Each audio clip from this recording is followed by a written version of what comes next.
Welcome back to the Deep Dive. I'm incredibly excited for today because we are doing something a little bit different. Usually, we tackle a specific topic or a piece of nonfiction, but today, honestly, I think we're going to completely change the way you look at one of the most famous names in literature. We are talking about Agatha Christie. Indeed. But we aren't talking about the Agatha Christie you might be expecting. Exactly. I feel like when most people hear that name, there's a very specific image that pops into their heads. You think of cozy tea rooms in the English countryside. Little villages, a vicarage, a murder. Right. You think of Hercule Poirot waxing his mustache and using his little gray cells. Or you think of Miss Marple, this sweet old lady knitting in a corner while solving a brutal crime. Which is a fair assessment. That creates the brand of Christie. It implies safety. You know that by page 200, the puzzle will be solved, order will be restored, and the bad guy will be taken away by the constable. It's comfortable. Right. It's comfort food reading.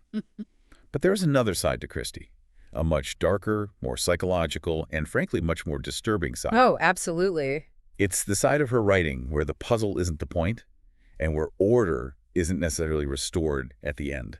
Sometimes it's the exact opposite. And that is exactly where we are going today. We are doing a deep dive into a collection called the Harlequin tea set and other stories. Specifically, we're going to unpack 3 short stories from this collection that don't feature Poirot. No Poirot. They don't feature Marple. No Marple. And they aren't really about catching a criminal in the traditional sense. No, absolutely not. I read these 3 stories, The Edge, The Actress, and While the Light Lasts, and I put the book down feeling genuinely unsettled. These aren't whodunits. They are deep, uncomfortable looks at the human condition. They are about the criminals that live inside ordinary people. We aren't looking for a master villain here, some Moriarty figure. We are looking at obsession, jealousy, the performance of social roles, and the devastating, crushing weight of regret. We've got 3, just incredible stories to get through. First, we have The Edge, which is this intense psychological thriller about a good parish worker who gets pushed to the absolute brink of sanity. It's a nail-biter. Then we have The Actress, which is a total tone shift. It's clever, it's sharp, and it features a woman who basically stages a fake murder to save her own skin. A complete 180. It's almost a caper. It really is. And finally, we're going to look at While the Light Lasts, which takes us out of England entirely to the heat of Africa for a tragedy that is. Well, it's just heartbreaking. What connects all of these, and what I want you, our listener, to keep in mind as we go through this, is the mission of this deep dive. We are looking at how Christie uses very distinct female protagonists to explore the darker corners of human nature. These aren't detectives, they are women backed into corners. And the hook here, the thing that really grabbed me when I was reading these, is that in these stories, the killer isn't some shadowy figure in a mask. The killer is jealousy. The killer is greed. The killer is fear. Precisely. It's an exploration of how good people justify bad deeds. It's about that slippery slope where a normal person convinces themselves that doing something truly terrible is actually the righteous thing to do. I have to say, my initial impression reading The Edge, which is where we're going to start, was just total surprise. It's nasty. It's morally ambiguous. It is not the cozy Christie I grew up watching on TV. It creates a tremendous amount of tension because there is no detective coming to save the day. The characters are left alone with their demons, and in The Edge, that is meant quite literally. So let's unpack this. Segment 1, The Edge. And the title itself is just. It's perfect. It's literal because there is a physical cliff edge, but it's so metaphorical for the mental state of the main character. It's a masterclass in titling. So let's set the scene first. We are in the village of Damer's End. A classic English setting. It sounds idyllic, doesn't it? Damer's End. You can almost see the thatched cottages and the village green. Totally. And we meet our protagonist, Claire Halliwell. Now, Christie gives us a very specific, very careful profile of Claire right from the jump. She is described as the good sort. That phrase is so loaded. The good sort. She's 32, she's efficient, she's a parish worker, she takes soup and jelly to the poor. She is, for all intents and purposes, the moral backbone of this village. Right. She's the pillar of the community.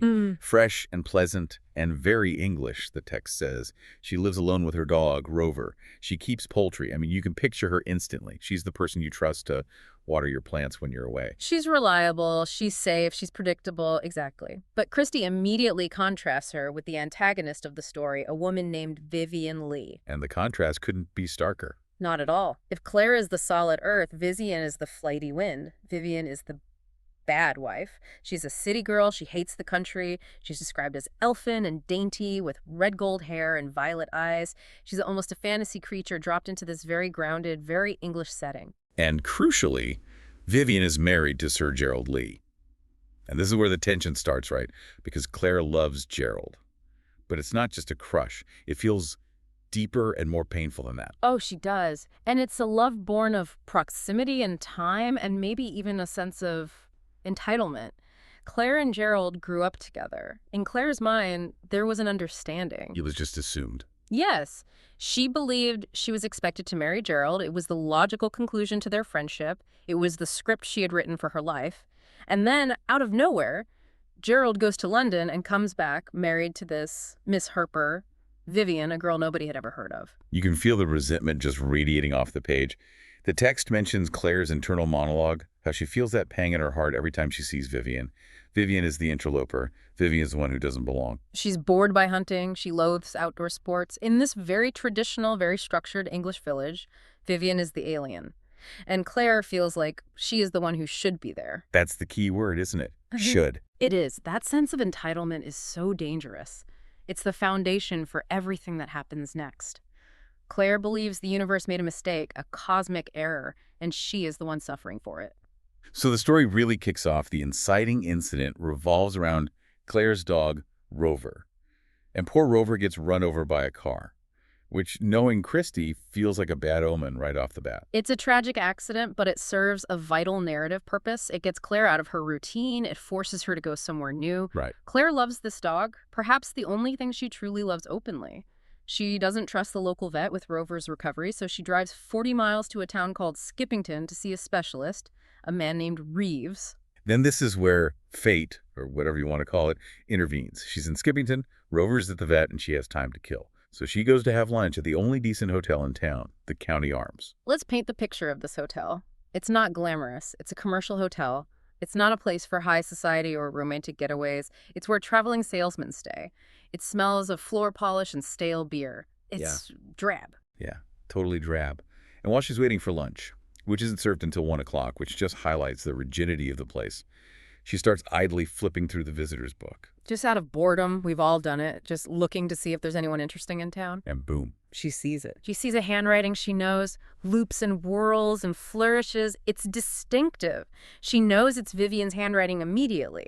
But the entry doesn't say, Lady Lee. No, it says, Mr. and Mrs. Cyril Brown, London. Just let that sink in for a moment. All the air goes out of the room for her. She is staring at proof of infidelity in black and white. But she doesn't just jump to conclusions and run out screaming. She investigates.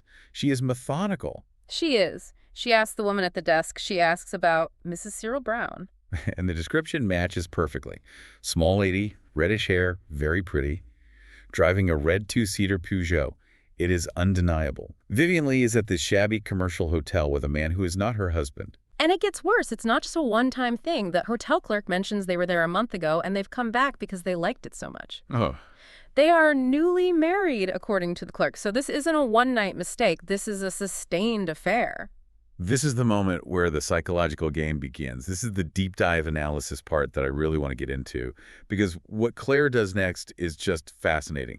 She sits there eating her cold roast beef, and her mind is racing. She doesn't panic, she calculates. It is chillingly rational.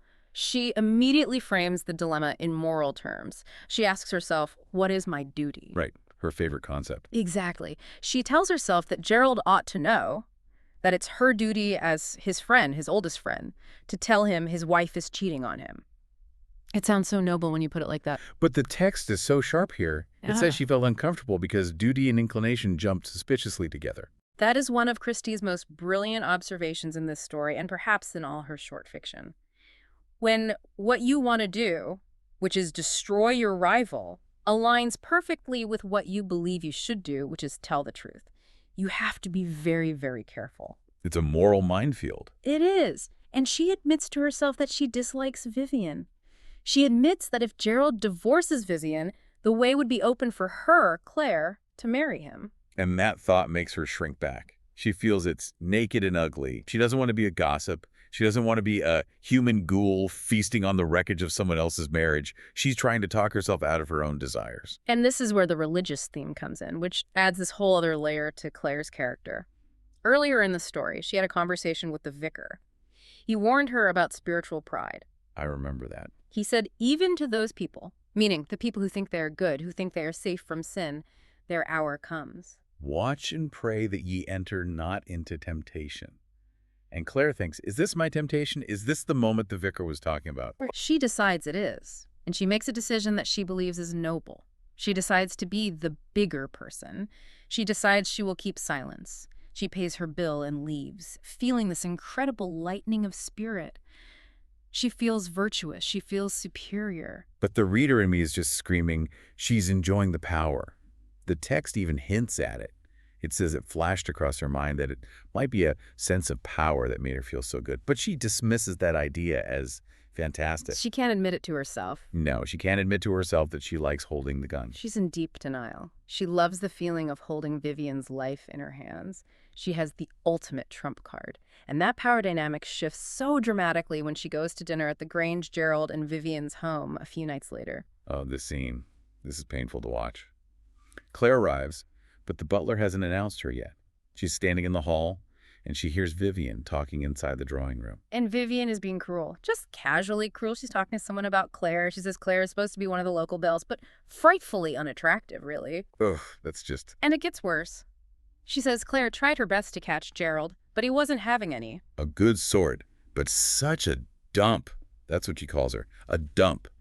That is a high school level insult, but for a woman like Claire, who bases her entire identity on being respected and good, it cuts so deep. That is the turning point.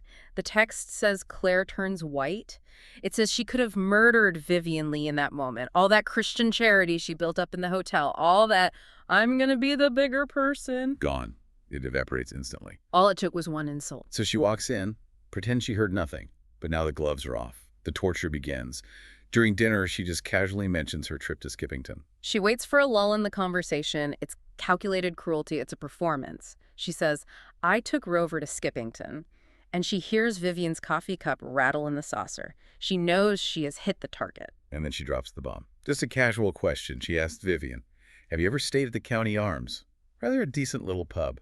It's sadistic. It's psychological warfare at the dinner table. She watches Vivian stammer. Oh, no. She sees the fear in Vivian's violet eyes.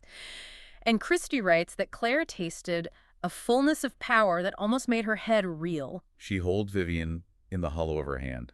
She is playing cat and mouse, and she is loving every second of it. And she doesn't stop there. She plays with her for days. Vivian tries to find out how much Claire knows. She comes to Claire's cottage, making these flimsy excuses to visit. It's just twisting the knife. Until finally, there is a confrontation. Vivian breaks down. She accuses Claire of playing cat and mouse. She can't take it anymore. Vivian is desperate. She confesses everything. The man is Cyril Haviland, an old flame. He jilted Vivian to marry a rich woman for his career. Now they are having an affair. But Vivian explains the stakes. And the stakes are high. She says if this comes out, Cyril's rich wife will leave him, his career will be ruined, he'll be penniless. She's not just protecting herself, she's protecting him. Vivian is begging. She says, I love him so. She admits she's a rotter, but she claims she would die for Cyril. She is entirely vulnerable here. She's laid all her cards on the table. And Claire is completely unmoved. She takes the moral high ground, weaponizing her own goodness. She says, I'm not thinking of Cyril. I'm thinking of Gerald. The hypocrisy. It's breathtaking. She gives Vivian an ultimatum. Tell Gerald yourself, or I will. She is backing her into a corner with no escape. This leads us to the climax. The location known as The Edge. It's a path along the downs, safe if you stay on it, but with a steep, grassy slope that leads to a cliff drop. And it has history. It's where Claire's first dog died. It's a place of death. So Claire summons Vivian to meet her there. It's a beautiful sunny day. The setting is peaceful, which just makes the psychological violence even more stark. Claire feels righteous. She feels she's doing God's work. She meets Vivian, who is wearing a yellow knitted frock, a bright little spot on the green grass, a little canary. And Vivian is a wreck. She's frantic. She asks if there is any pity in Claire. She says, if you go on with this beastly business, I'll kill myself. And this is the moment. This is the moment where Claire crosses the line from Paris worker to something else entirely. Vivian says she has no pluck, that she's a coward. And Claire looks at her and says, There's an easy way in front of you. it's chilling, just bone chilling. She points to the slope. She says, you've only got to run straight down the green slope. It would be all over in a couple of minutes. Yeah. She's literally instructing her on how to commit suicide. It's a suggestion, a nudge. She tells Vivian, I advise you to tell your husband yourself, otherwise I shall. She leaves Vivian with no other options in her mind. It's either ruin the man you love or this. And then the twist. Vivian stands up. She says, well, I can't let Cyril suffer. And she runs. She just runs down the slope. She waves her hand gaily to Claire like a child and just disappears over the edge. Silence. Then shouts from below, Vivian is dead. Now, here's the psychological horror of the ending. The town views it as an accident, a terrible, tragic accident. The vicar comes up, white-faced, saying it's a terrible tragedy, clearly an accident. Nobody suspects foul play. Claire has gotten away with it scot-free. But Claire can't take the accident narrative. She cracks. She laughs this hoarse, raucous laugh and screams, that's a damned lie. I killed her. Her own guilt consumes her. The one thing she can't lie to is herself. And the story ends in an asylum. But in Claire's mind, it's a prison. She believes she is serving a life sentence. She thinks the nurse is a wardress. She's created her own punishment. The nurse says something so profound at the end. She says Claire is self-centered. Funny how those are often the ones who go over the edge most easily. It's the ultimate irony. Claire, the woman of virtue, the woman of duty, has been destroyed by her own rigid, unbending morality. She couldn't bend, so she broke. Did she push Vivian? Physically? No. Psychologically, absolutely. She weaponized her morality to drive a woman to her death. It's such a dark story. There's no winner. Gerald loses his wife, Vivian loses her life, and Claire loses her mind. It's a tragedy all around. And that's the deep dive into Christie's view of human nature. The danger isn't always the person with the gun. It's the person with the unshakable moral code who lacks a single drop of empathy. It is a terrifying thought. Okay, we need to take a breath after that one. That was heavy. It is. It sticks with you. It really does. Let's shift gears completely. We are moving from the tragedy of the cliffs to the drama of the stage. Segment 2. The actress. This story is a delight. It acts as a palate cleanser after the darkness of the edge. It's much sharper, much faster. It's less about tragedy and more about a battle of wits. It's almost a heist movie in the form of a short story. That's a great way to put it. Our protagonist is Olga Stormer. Great name, by the way. It sounds so powerful. She's a famous emotional actress compared to the legendary Duzay. But, like all good Christie characters, she had the secret. A big one. She wasn't always Olga Stormer. She was Nancy Taylor, a gutter waif from Chicago. And in that past life, she shot a man. A beast of a man, she calls him. It was self-defense, or something close to it. But she fled. She buried Nancy Taylor and became Olga Stormer. She's built this whole new life, and she's now engaged to Sir Richard Everard, who is a member of Parliament. So the stakes are incredibly high. If her past comes out, it's not just her reputation on the line. Richard's career would be ruined. And enter the villain, Jake Levitt. He's a shabby man with shifty eyes who recognizes her from the old days. He's the classic bottom feeder, the blackmailer. He sends the classic blackmail letter. I fancy we have a mutual friend in Miss Nancy Taylor. He wants some money. He thinks he has her trapped. He thinks she's just another rich lady who will pay to keep her secrets quiet. But Olga's reaction is what sets her apart from a character like Vivian Lee.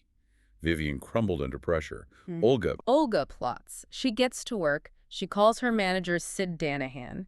She tells him she needs a strategy. She says Richard is too fine an instrument to deal with a scumbag like Levitt. She needs to handle this herself. I love her line here. She says she needs something between gloves and bare fists.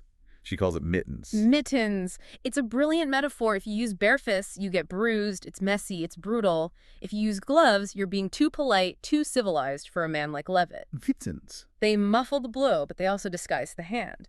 She implies a trap that is soft on the outside, but absolute in its effectiveness. It's clever and it's deceptive. So she tells Danahan to get her understudy, a girl named Margaret Ryan, who has hair just like Olga's. And she asks for knockout drops. And right away, this is not going to be a simple payoff. This is turning into a production. It is a production. This is her stage. She invites Levitt to her flat at 9:00 p.m., but when Levitt arrives, the door is unlatched. Which is already creepy. Very. He walks in. The flat is silent. There's a note under the lamp. Please wait until I return. The atmosphere is eerie. Christie does a great job of building the suspense here. Levitt starts to feel like he's not alone, and remember, he's a coward. He's easily spooked. And then he sees a hand, just a hand protruding from the black velvet curtains, a dead hand. He flings back the curtains. A woman is lying there, face down, bronze gold hair. He thinks it's Olga Stormer. His first thought is that she's committed suicide to escape him. And his first reaction isn't horror, it's annoyance. His payday is gone. Exactly. He's a true scumbag. But then he sees the cord, a red cord with tassels tightened around her neck, and he catches a glimpse of the face. It's purple. It's disfigured. It's horrible. And he realizes this is murder. And then he realizes it's not Olga Stormer. The face is wrong. Something is off. And suddenly, scream! A maid is crouching against the wall. It's Olga in disguise, looking absolutely terrified. She points a trembling finger and screams, "Oh my God, you've killed her. I saw you do it. You pulled the cord." This is the Mittens strategy in action. The trap is sprung. Levitt panics. He's standing over a strangled woman, and there is an eyewitness screaming that he did it. He knows he can't talk his way out of this, his word against hers. He's a known criminal. And then the maid, Olga, grabs a revolver and points it at him. Levitt is a coward. That's what Olga banked on. He doesn't try to fight. He doesn't try to reason. He turns and runs. He flees the flat, runs down the stairs, and his only thought is to get out of the country. He thinks he's going to hang for murder. He heads to Gravesend to catch a boat to the remoter parts of the world. He effectively exiles himself. He eliminates himself from Olga's life because he is terrified of a crime he didn't commit. And then the brilliant reveal. Olga calls her manager, Danahan. And she's completely calm. It's just another day at the office. The body was the understudy, Margaret Ryan. Olga had drugged her with the knockout drops. She just put her to sleep. Scientific passes, she calls them. Yeah. And then she painted the poor girl's face with purple grease paint to look like a strangulation victim. And tied a tourniquet on her arm to simulate the look of death. It was all stagecraft. And the maid was, of course, Olga, acting the role of her life. She terrified Levitt so much that he ran away from a crime that didn't even happen. The Mittens won, she says. It's such a satisfying ending because she uses the very thing she's famous for, her acting, to save herself. She didn't kill anyone. She just acted out a murder scene so convincingly that the villain exiled himself. It's a total triumph of cleverness over brute force. It contrasts so sharply with The Edge. In The Edge, the truth destroys everyone. In The Actress, a lie, a complete fabrication of performance, saves the day. It shows Christie's versatility. She can do bleak tragedy, but she can also do this high-stakes, almost theatrical caper that's just fun to read. It's also interesting that Olga, who's technically a murderess from her past in Chicago, is the hero. We are 100% rooting for her. Absolutely. Christie completely inverts the trope. The good woman in the first story is the villain. The bad woman, the one with the dark past in the second story, is the hero. It challenges our judgments. It forces us to ask what good actually means. Which brings us to our third and final story, While the Light Lasts. And if The Actress was a high, this one brings us back down to a very emotional, very atmospheric low. This is a story about the haunting of choices, and the setting is vital here. We are in Rhodesia, which is modern-day Zimbabwe. Christie describes the heat, the yellow-green scrub, the bumping Ford car. It's a harsh, unforgiving landscape, a world away from an English village. We meet Deirdre Crozier. She's married to George. George is wealthy, older, good-natured, but a bit possessive. He loves to buy her things. He loves to display her like a beautiful object he owns. Specifically diamonds. He's just bought her a rare diamond in old gold color. And Deirdre loves luxury. She loves comfort. Christie tells us she's like a cat who loves cream. She has a deep, almost physical appetite for the finer things in life. But she has a past. Her first husband, Tim Nugent, he was her war wedding, a rushed, passionate affair before he went off to fight. But he was believed killed in action in German West Africa. George knows about Tim. He calls him that fellow in his head. He's jealous of this ghost, this memory of a dead husband. But he thinks he's won because he's the one providing the luxury now. He thinks he has bought Deirdre's happiness and loyalty. So they're visiting a tobacco estate in Rhodesia. And the sensory details here are so important. The overwhelming smell of the tobacco sheds, the dust, the oppressive heat. And while they are touring the estate, Deirdre meets the manager's assistant, a man named Arden. But it's not Arden. It's Tim. It's Tim Nugent. He's alive. He's scarred. He limps. He's been burned by the sun. He's a shadow of the man she knew. but it is him. Can you imagine that? You think your husband is dead, you've remarried a rich man, you've built a whole new life, and suddenly there he is, standing in a tobacco shed in the middle of Africa. It's a ghost coming to life. The backstory, Tim reveals, is just heartbreaking. He survived the war, but he was broken. He was poor. He saw Deirdre once, from a distance in London. He saw her getting into a big car, wearing sable furs. He saw how beautiful and happy she looked with her luxury. And he decided to stay dead. He didn't want to drag her down into his poverty. He loved her so much that he let her go, thinking she was better off without him. That is, wow. Oh. That is a heavy, heavy sacrifice. Yeah. But now that they've met, the old spark is there, they kiss, they plan to tell George the truth the next day. Tim wants her back. It feels like a second chance. But then comes the crisis of character, the moment of truth. Deirdre goes back to her hotel. It's a hot, uncomfortable hotel room. She looks at that golden diamond George gave her. She remembers her beautiful home in Surrey, the pine woods, the servants, the comfort. And she realizes she can't do it. She admits to herself she has a hankering after the flesh pots. She likes being rich. She likes the ease and the safety of her life with George. She doesn't want to go back to being poor, not even for true love. It's a brutally honest moment of self-awareness. She's not a villain in the same way as Claire. She's not malicious.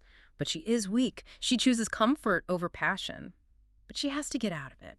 She has to make Tim leave without a fight. So she meets him the next day at a cafe in Bulawayo. And this is the betrayal. Tim senses she's hesitating. He can see it in her eyes.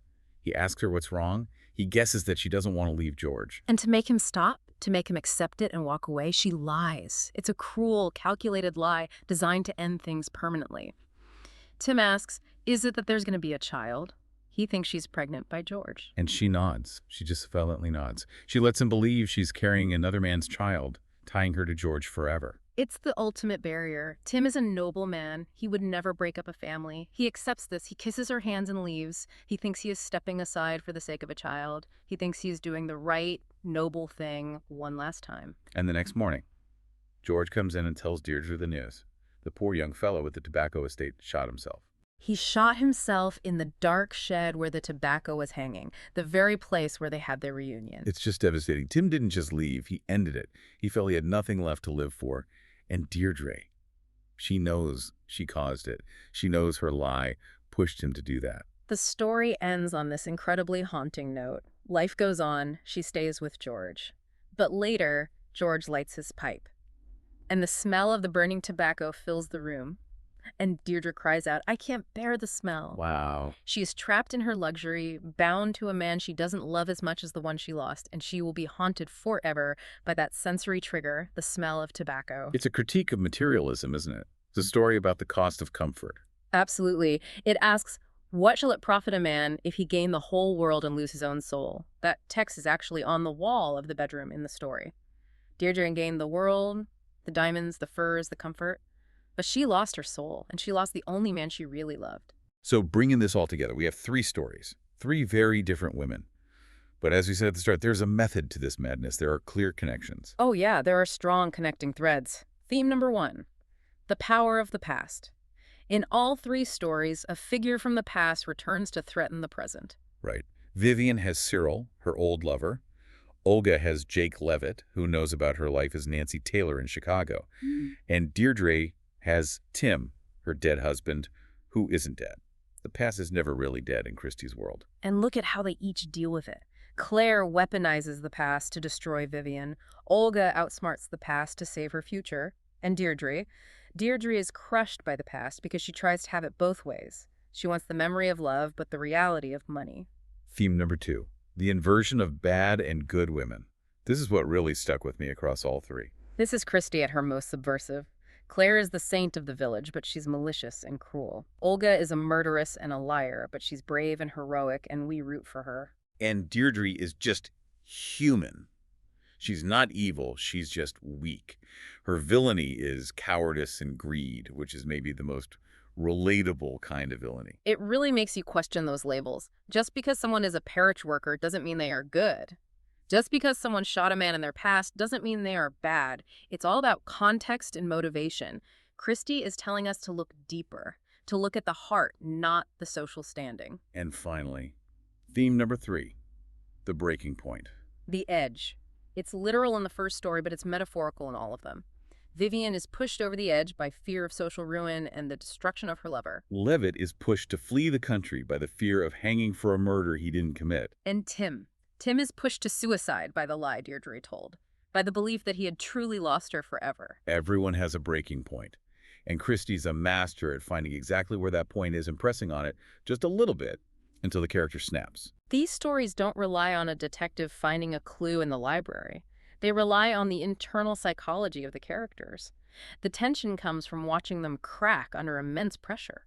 So here is the takeaway for you, for our listeners. If you think Agatha Christie is just about who poisoned the tea, you are missing out on some of the sharpest, darkest psychological writing of the 20th century. These stories in the Harlequin tea set show that the scariest things aren't external monsters. They are our own capacity for cruelty, for deception, and for regret. I want to leave you with a provocative question to mull over, specifically regarding the edge. We know Vivian ran off that cliff, but who was truly responsible for her death? Was it the woman who ran? Or was it the woman who pointed out the easy way and then stood there and watched? In the eyes of the law, Claire is innocent. In the eyes of morality, well, that is for you to decide, but I think we both know where we stand on that. If you can, grab a copy of the Harlequin tea set and other stories. It is a wild ride. Highly recommended. That's it for this Deep Dive. Thanks for listening, and we'll see you next time. Goodbye.